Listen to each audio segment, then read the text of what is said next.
समझ नहीं आ रहा अपने सैलरी इंक्रीमेंट का क्या करूं। बेटा इतना क्या सोच रहा है? अपने म्यूचुअल फंड्स के एसआईपी का टॉप अप करा ले। This is the right time. क्या? समझ में नहीं आया। बेटा इतना क्या सोच रहा है? अपने म्यूचुअल फंड्स का एसआईपी टॉपअप करा ले। This is the right time. अब समझा।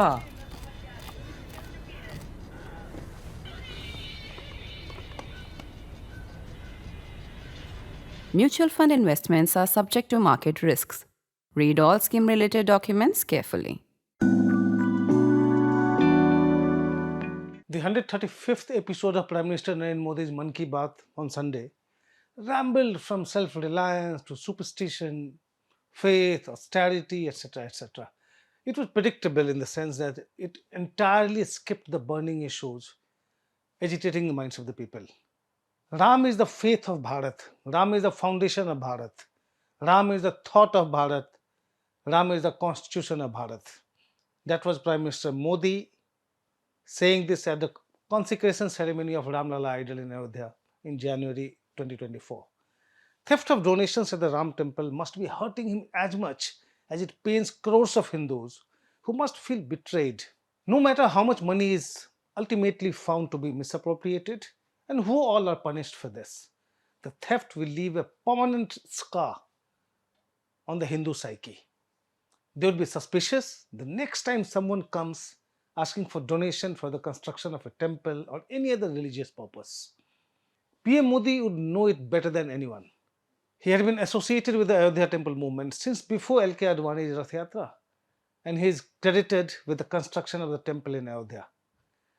Mann Ki Baat was yet another platform for him to share his anguish, but he chose not to. In the 1980s and 1990s, when one traveled by road in the Hindi hinterland, the most familiar sight was groups of young men using bamboo barricades to stop vehicles and demand chanda or donations for nearby under construction temples. Those young men would be polite but firm. People would pay money, mostly of their own volition. Those temples would remain under construction for years.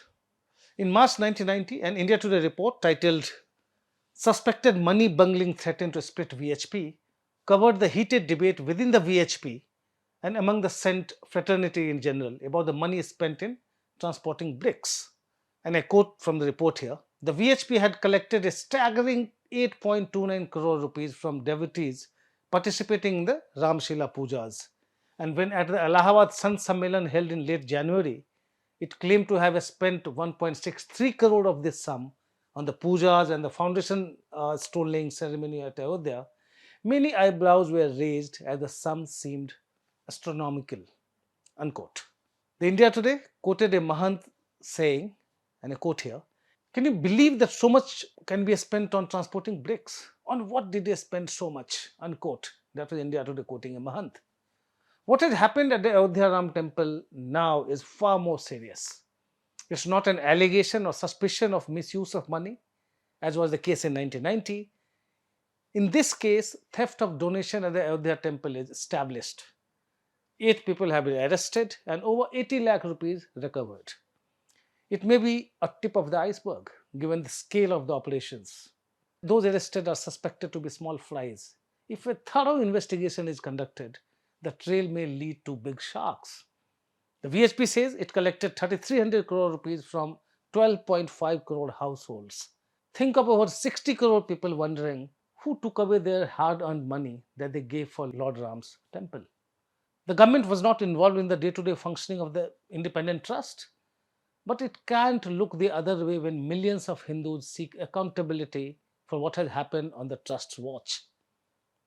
It was the Modi government that instituted the trust, Ram Janmabhoomi Tirth Kshetra, and nominated 12 of its members. It was PM Modi's former principal secretary, Nipendra Mishra, who was made the construction committee chief. Another trust member, IAS officer Prashant Lokhande, is considered close to Union Home Minister Amit Shah. He was joint secretary and additional secretary in Shah's home ministry before being appointed chairperson of the CBSE recently. 2 other IAS officers from Uttar Pradesh, are there on the 14-member trust. Its General Secretary is Champat Rai, VHP Vice President, who is considered close to Modi and Shah. Rai has offered to step down, but a final decision is yet to be taken. The trust will be meeting on the 7th, and a decision is likely to be taken then. When the Government of India nominated the members of the trust, how can Modi Shah look away when temple donation money has been misappropriated on the watch of the same people? The VHP, an RSS affiliate, is in the eye of a storm because Champat Rai was an RSS pracharak and has been associated with the VHP since Ashok Singhal's days. The fact is that the VHP has been very closely aligned with the Modi Shah government since the ouster of Modi Beta Praveen Togadia from the VHP 8 years back. So much so that VHP International President Alok Kumar is said to be instrumental in the appointment of Union Minister Harsh Malhotra as Delhi BJP president.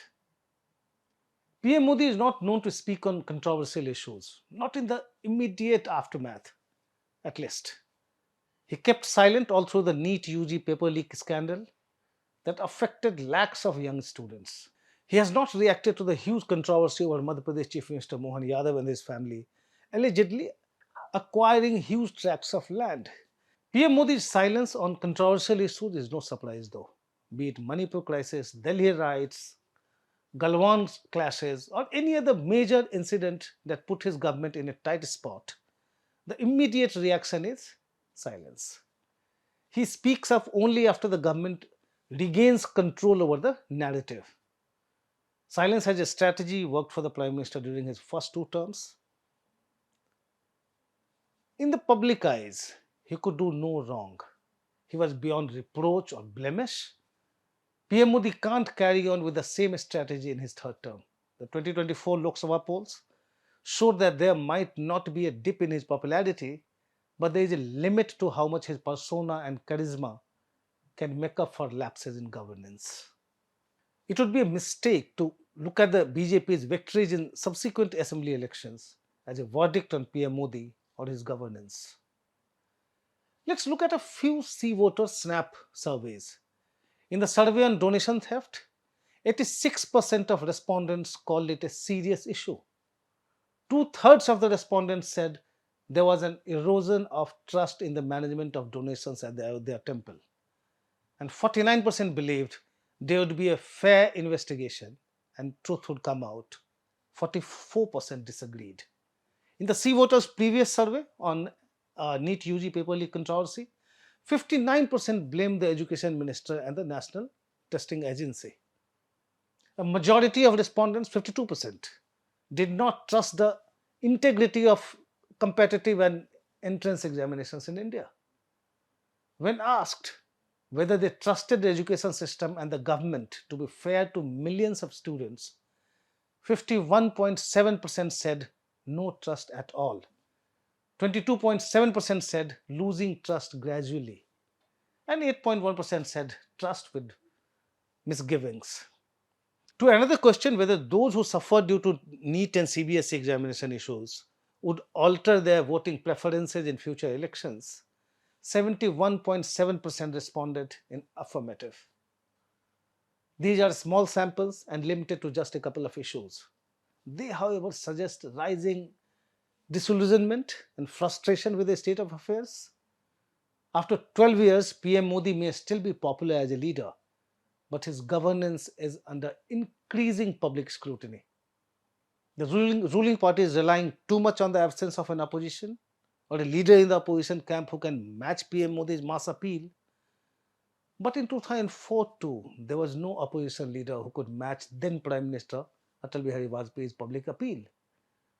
There are many other examples and lessons in Indian political history. PM Modi knows it better than us, of course. That's all from me in this episode of Politically Correct. Thanks for watching.